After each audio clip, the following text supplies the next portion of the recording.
Hey everyone, and welcome to today's session. My name is Rob from Re-Ambition Coaching, and today I'm going to talk a little bit about how to manage your stress. So, what stress is, where it comes from, and then I'm going to give you some simple techniques that can help you to better manage your stress levels. So, let's start with what stress is. So the Oxford Dictionary defines stress as being a state of emotional or mental strain or tension resulting from adverse or demanding circumstances. So in plain English, it means stress is a feeling of emotional or physical tension. It's created by an event or a thought that makes you feel frustrated, angry, or anxious, and sometimes sad, right? So we've all had stress in our lives. We've all experienced stress in some form or another during our lives. And we all know there are some events that cause us stress that are completely beyond our control. And then there are times, though, when we are the masters of creating our own stress. Now, which one of those two do you think occurs more often and causes us the most accumulative stress? So, yeah, it's the stress that we create for ourselves by worrying about imagined future events that may never ever happen. So this is a stressor we can absolutely control and manage. And when we experience events that are beyond our control and we cannot control them, so maybe, I don't know, the death of a family member, or being involved in a bad accident, or being severely ill, the best we can do in those situations is manage our emotions and use relaxation and coping mechanisms to manage those stress levels. But it's also important to understand that stress can be positive and it can be negative.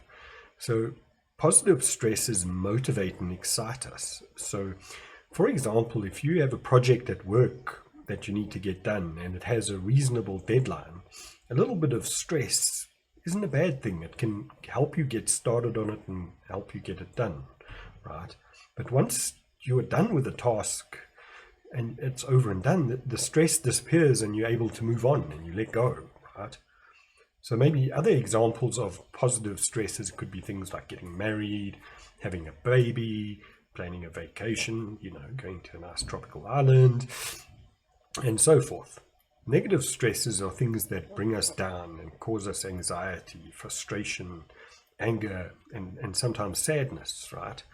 Things like illness, death, traffic, belligerent bosses, the news, the economy, crime, and the list is endless. One of the saddest things is that in many instances, society has normalized stress as being a part of everyday life. You're supposed to be stressed after all, otherwise you're not doing a good job and you're not performing, right? This is utter nonsense. We need to get rid of that belief. People perform better under mild pressure when they're in a stress-free environment than when they are under extreme pressure and stress, right? And the reason for this will become clear to you when I explain how our bodies react to stress a bit later on.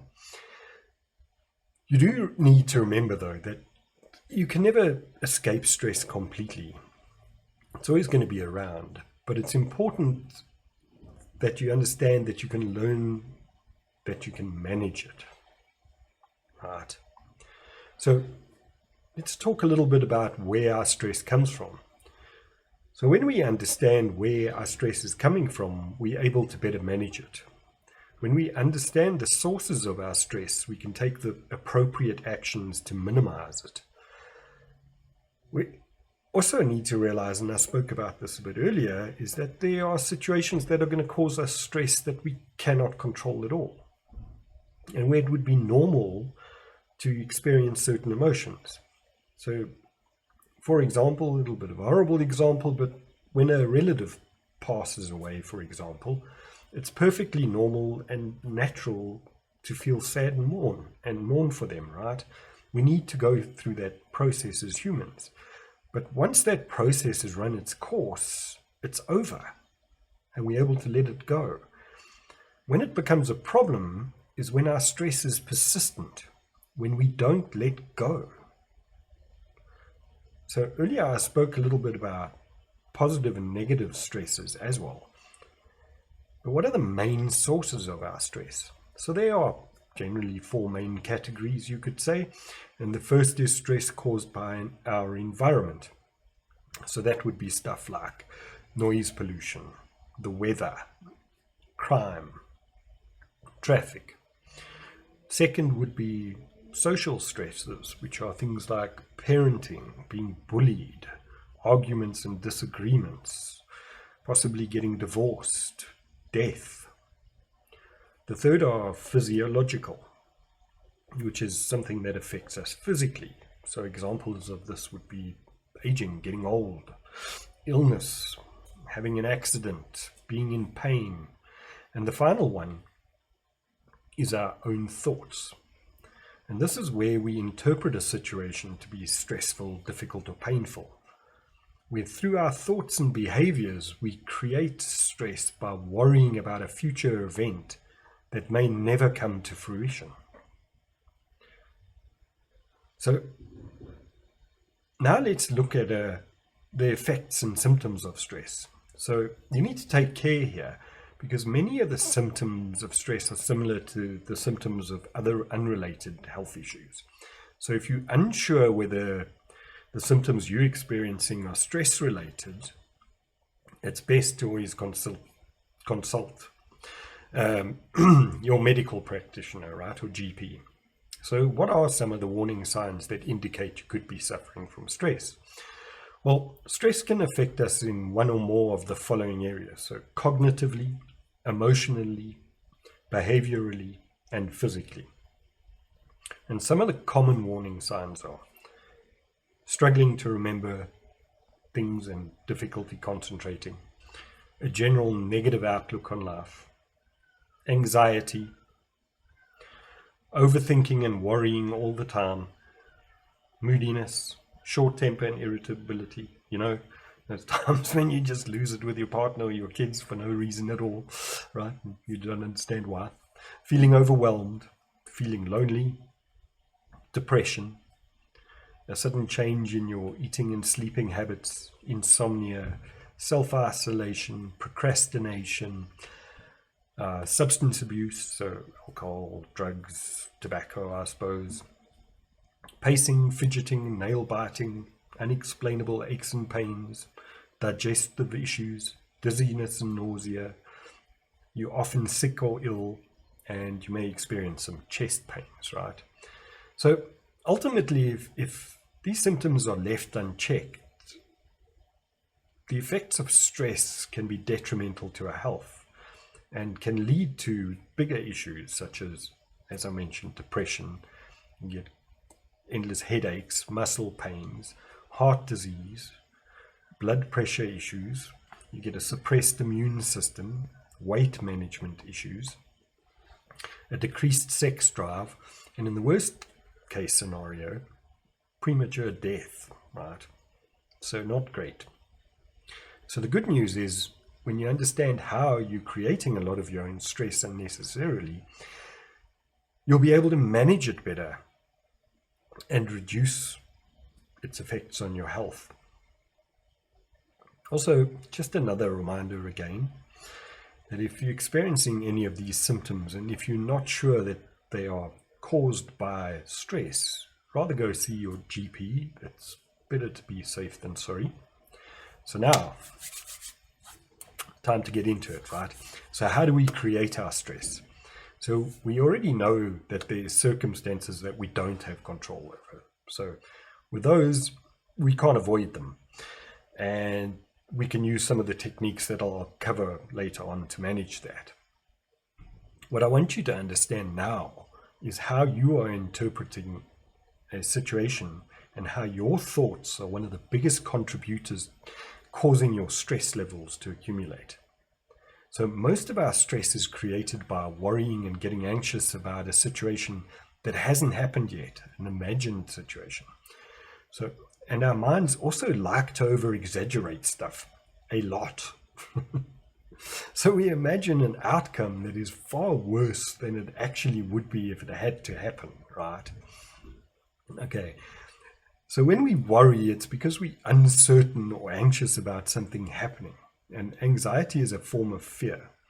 Now, fear is a good emotion that we experience when a situation is appropriate. So situations where we are in real danger of being harmed or killed. It's a response we developed way back when, probably in caveman days, to keep us alive. And without the emotion of fear, we probably wouldn't exist anymore, and you wouldn't be talking to me or listening to me today, at least, right? So when we experience fear, a couple of things happen in our body. So firstly, our prefrontal cortex, which is our logic center, shuts down, and it hands over to our amygdala, which is responsible for our feelings of fear and anxiety. So our body then releases stress hormones, so adrenaline and cortisol flow through our body. Our heart rate and blood pressure increase. We start breathing more rapidly, and we have a massive boost in energy, right? Ready to fight or run. But our body also suppresses certain body systems. So it suppresses our immune system, it suppresses our digestive system, and it suppresses our reproductive system, right? I mean, if you think about it, when you're on the precipice of death, do you really need to procreate and digest that McDonald's at the moment, right? No, you need that energy to fight and run to live another day. So if you've been listening, you'll probably now see how these things align with the symptoms of stress I mentioned earlier. So getting ill often is equal to a suppressed immune system. Weight problems is equal to digestive issues. Blood pressure, obviously, equal to blood pressure and heart disease. So you see where I'm going with this. So I mentioned earlier, fear is an appropriate reaction when we are in actual imminent danger. So what happens when the danger is over is our logic center kicks back in and tells our amygdala that now it's safe and calm the hell down and we can go back to normal. Right. And an interesting fact, on a side note, is that fear can also leave us with a feeling of excitement, because cortisol is also a feel-good hormone. So let's use a roller coaster. So when you get off a roller coaster, for example, you may have experienced fear during the ride, but once the ride is over, you feel all exhilarated and you're like, I want to go again, I want to go again. It's exciting, right? Okay, and that's because of the cortisol. So, okay, let's get back on topic. So,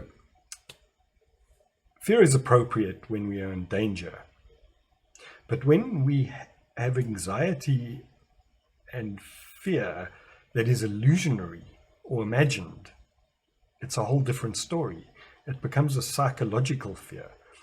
We are in no immediate danger, but our bodies react in the same manner.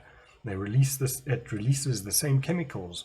We experience the adrenaline rush, our blood pressure increases, heart rate increases, our body systems are suppressed.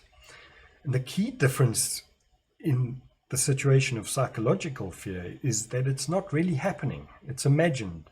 It hasn't happened yet, and it may never happen. So we're in no immediate danger. So our mind doesn't know when the source of the danger is gone. And the amygdala never gets the message to calm down. So our fear and anxiety then becomes persistent. We live in a constant state of fear, which of course is then the cause of our physical stress. So just another interesting fact.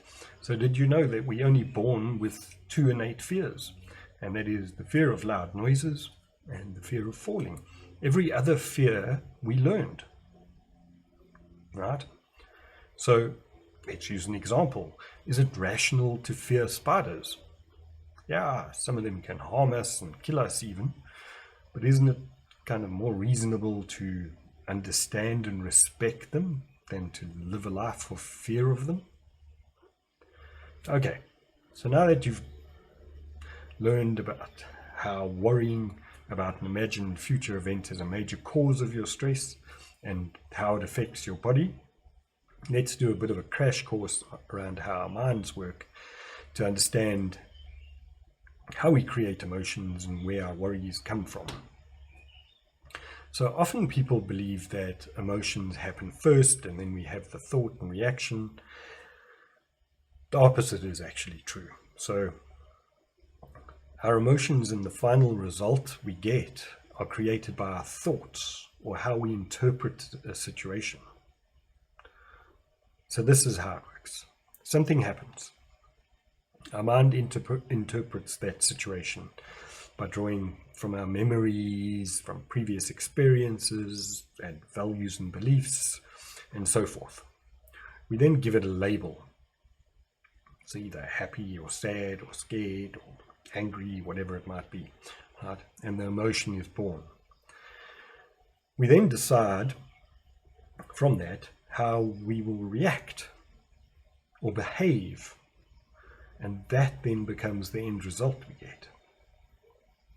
So now, to change the emotion we experience, it makes sense that we need to change our initial interpretation of thought about that situation or event. So let's use the roller coaster example again, right?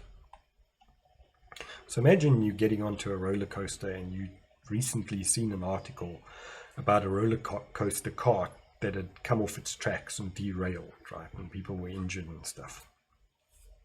So now your initial thought might be, ooh, this is not a good idea. I can possibly die here. What happens if this thing derails and comes off? And your mind goes into overdrive. What kind of emotion do you think you're going to have if you have that as an initial interpretation of thought? That's right. You're going to be afraid, right? You're going to experience fear. So now let's think your initial thought is, well, you know what? It did happen, but accidents do happen. And you know, how often has this really happened before? It's really rare. You know what? This is going to be an awesome ride and I just can't wait to get going. So, I mean, what emotion do you think you're going to feel then? So you're probably going to feel excited, right? So it's the same situation, the only difference being your initial interpretation or perspective of the situation is different, right? So, I mean, this all sounds very simple, right? So why aren't we doing it? And the reason for this is because a lot of this happens on autopilot. We aren't always aware of the thoughts that we're having or where they come from. And a lot of what happens comes from our unconscious mind. And it takes a bit of work to learn to live in the present moment, to be able to change an emotion, to be able to understand what thought is triggering that emotion, right? So we firstly need to be able to recognize the emotion and identify. We would then need to identify the thought that created it. And then we would need to have a strategy to be able to change that thought. It's a process that we need to practice. And I'll give you some tips on how to do that in a little bit. But be kind to yourself. It's not something that happens like snap of the finger, right? Understanding what is happening in your body and your mind is already a massive step forward. And just a small hint for life, learning to reframe your perspective or change your perspective is probably one of the most powerful and life-changing things you can ever learn to do. Right. Okay, so now you've had a super quick crash course on how the mind works, and it was a super quick crash course, right? You now know where your stress comes from and how persistent illusionary fear affects your body. Now let's look at some quick ways as to how you can take control of your thoughts and manage those emotions. So you're probably at this point also kind of wondering why I'm talking about emotions and how the mind works and blah, blah, blah, blah, blah. I mean, this is supposed to be a stress management talk after all. Well, the reason is that a lot of our stress is caused by worrying about a perceived future event, which causes us to have an emotion, which is normally fear or anxiety, sometimes anger, frustration, right? And it could be sadness even. So if we unable to understand the driver behind the emotion, we can change the emotion. And if we can change the emotion, we can stop worrying. And if we can stop worrying, we're able to reduce our stress levels. Right. So you have to be able to catch the thought to be able to change it. Right. And for that, you need to be able to remain present in the here and now. So how do you remain present? So you can practice staying present and in the moment by doing things like stopping and noticing your body, right? Notice how you're breathing, your breath rate. Feel your heartbeat. Notice your heartbeat. Really feel the life in your body. And then things like appreciating and being grateful for the things around you. Really appreciating the beauty of things around you. Paying attention to them. Reminding yourself about what is beautiful and great about this moment right now. Some other tricks that can help are paying attention to your steps and counting them. Noticing the sound they make with each step you make. How it feels on your feet. And then start paying attention to what your inner voice is saying and what recurring negative thoughts you're having.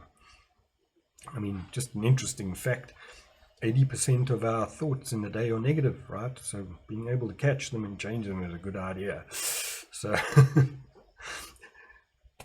another way to practice kind of being present and mindful is do some mindfulness meditations, right? And there are plenty of mindfulness meditations free on the web, right? YouTube's a great source.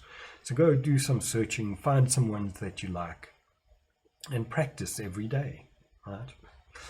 And once you've practiced being present and paying attention to the thoughts and how they're creating your emotions, here are 3 things you can do to kind of try and change or control your thoughts. So the first one is when your mind goes off at a tangent and you just start rambling off incessantly inside your head, ignore it. Don't take it seriously. It can be super fun to imagine the voice in your head as a kind of very funny cartoon character, right? And the more ridiculous you can make the voice in your head sound, the better. Make it so ridiculous that even your unconscious mind won't believe the nonsense it's spewing, right? Right? I know. It sounds weird, but it really works, right? If you can change the structure of the tone of your thought, it loses its power. No one's going to listen to a ridiculous cartoon character, not even your own mind, right? And your own mind isn't you, you are you, right? The second way is to pay attention to what you are consuming. And what do I mean by consuming? Not food, right? Well, that's also important. We'll talk about that later. But I mean things like social media, the news, negative people, so forth, right? So choosing what you expose yourself to. If it doesn't make you feel great and it's causing you stress or anxiety or sadness, consume less of it. Spend less time on social media and watching and listening to the news, right? The third way is to become super observant of your thoughts. So be present and watch your thoughts from a distance. Be a master of your thoughts. And when you see them coming up, acknowledge them and thank them for being there. And if you don't like the thought and it's a negative one, change it to something more empowering and positive. Often just this process of becoming aware of the thought is enough to activate your prefrontal cortex and prompt it to tell your amygdala to hey, quieten down, nothing to worry about here, no real danger, chill, right? So that awareness is great even, right? A good way to change a thought is to reframe your perspective of the situation in question. So think of a situation right now that's bothering or is worrying you and ask yourself these things. So what is really bothering you about it? What are you assuming about that situation? Are your assumptions actually true? What are the positives you can see out of this situation? How could you reframe this situation to make it feel better for you? How likely is this situation to actually happen? Has this ever happened before? What are you really afraid of? Is it real? What would the worst case scenario be should the situation happen?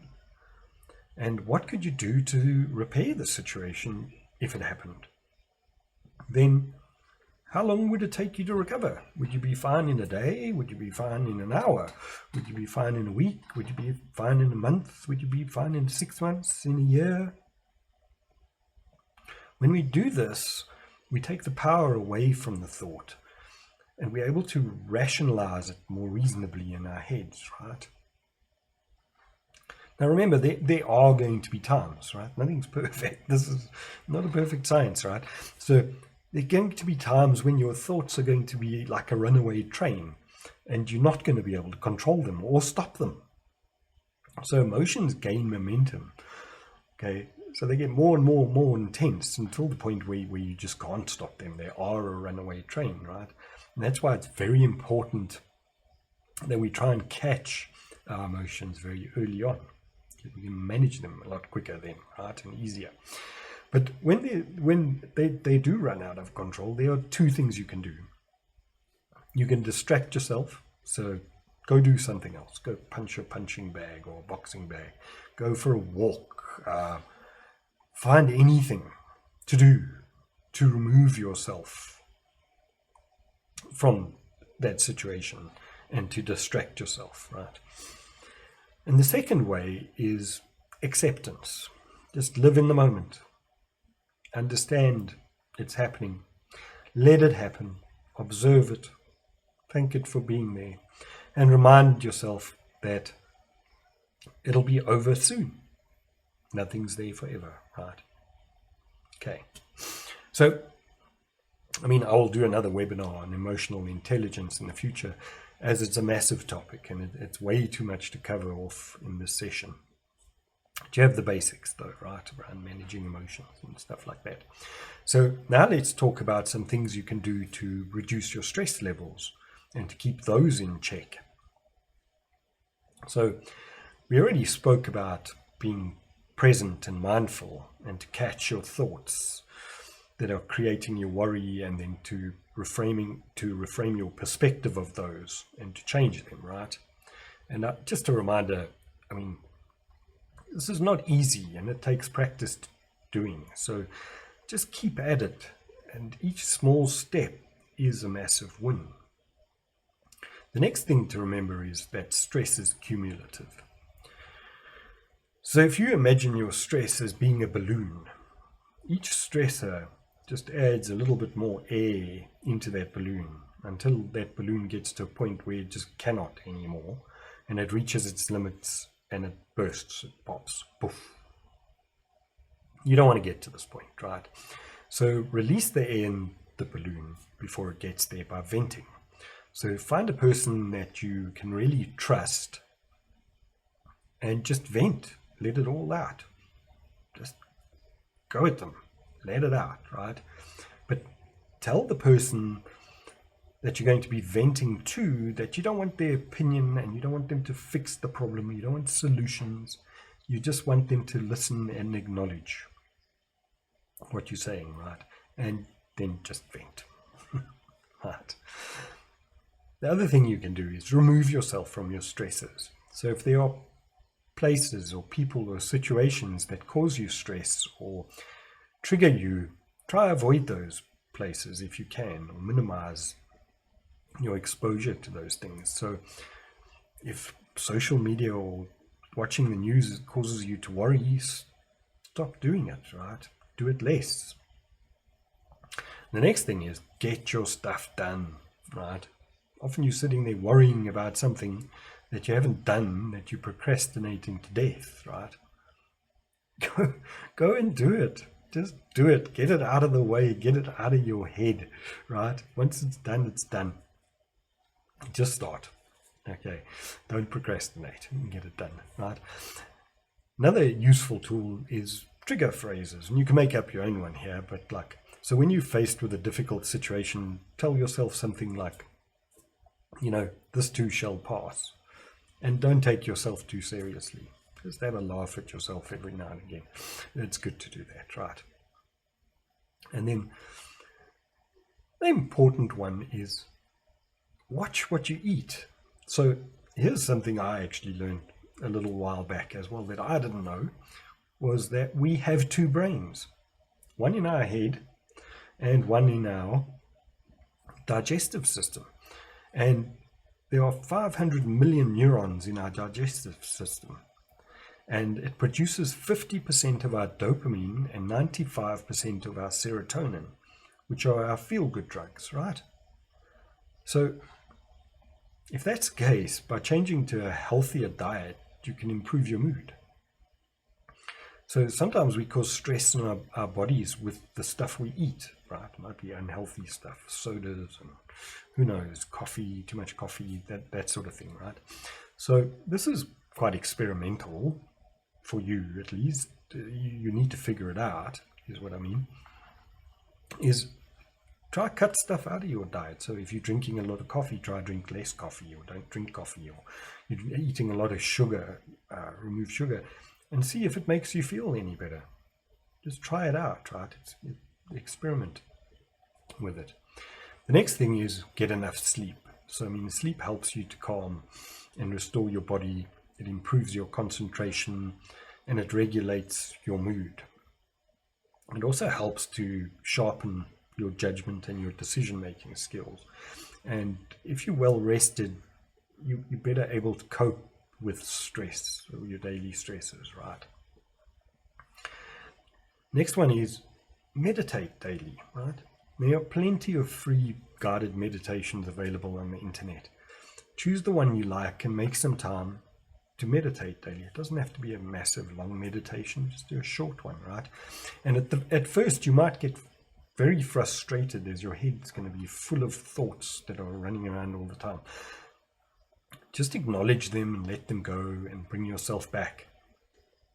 As with everything, practice makes perfect. So just keep at it. One of the best things you can do is to exercise. So exercise releases tension and stress, right? And it releases endorphins, which make you feel good. So by releasing tension in your body, you actually release tension in your mind as well. You don't need to overdo it and do a 2-hour run or an hour at the gym. It's as simple as taking a 15-minute walk a day, even. Take the dog for a walk, whatever, right? And you could even integrate your walk with a walking meditation or mindfulness exercise, like the one I mentioned earlier, paying attention to your steps and pay attention to the wind hitting your face. Just stay in the moment, the here and now, right, while you're exercising. Then practice being grateful every day. So every morning, write down 5 things you're grateful for. And another good thing to do is to journal. This can also be very helpful with managing stress. So write down what went well for the day, what didn't go so well. How could you do that better tomorrow, right? And just simply writing it out could be a form of venting and release. And you can also incorporate your gratitude practice into your journaling process as well and make it one, right? And then the last thing, and probably most important, is make time for yourself and the things you love to do. So all too often, we are so busy helping others and doing what other people want us to do, we completely forget to fill our own cups. So think of something that you love to do, that you really love doing, where you just zone out and you can forget about the world, right? For me, it used to be like sketching and drawing. I used to forget about everything when I did that, right? Something like that. And schedule it into your diary. 30 minutes to an hour every week is all you need, right? And then take that time for yourself. doing what you enjoy doing what makes you feel alive, and what you actually want to be doing at that time, right? Okay, so I guess I can't leave you without doing a quick relaxation exercise, right? This is a talk about managing stress and relaxation techniques are part of that. But before we do that, though, I just want to tell you a little bit about an offer I have. I do offer a full emotional intelligence and stress management package as part of my life coaching package that digs far deeper than what we have covered today. And if you're interested in learning more, visit my website at www.reambition-coaching.co.za. I'll also leave a link in the description, right? Okay, so enough of that. Let's do a quick relaxation exercise. Sit back or lie down and get comfortable. Close your eyes, and as you listen to my voice, I want you to roll your eyes up, back into your head, as though you are trying to look at the top of your head. Looking up into the top of your head, now relax your jaw and release your tongue from the top of your mouth.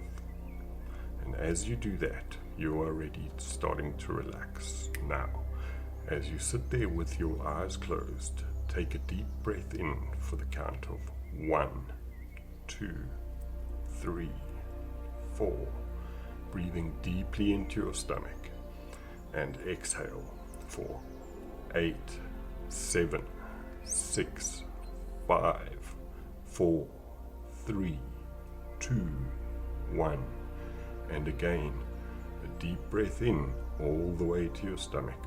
1, 2, 3, 4, and as you feel the air leaving your lungs, you become more and more relaxed.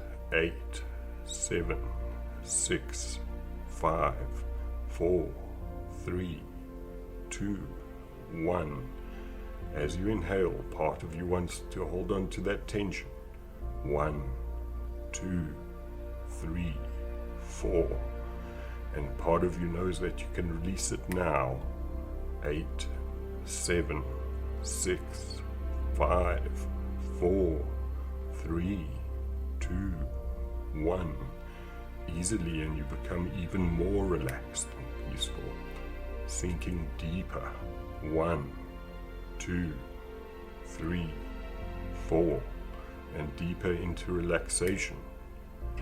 Yesterday is past, and 8, 7, 6, 5, 4, 3, 2, 1. Tomorrow holds only wonder. 1, 2, 3, 4. And all your worries and tensions float away. Now, 8, 7, 6, 5, 4, 3, 2, 1. You know that you can stay in this moment easily. Now, as you breathe, breathing starts to slow. You're wondering what you are wondering, and noticing that this is the right time to be completely at peace and relaxed. And as you hear my voice, listening to my voice, you know that in future you can simply close your eyes and breathe and experience relaxation easily. Now, take a moment to enjoy your relaxation and know that you can open your eyes whenever you are ready.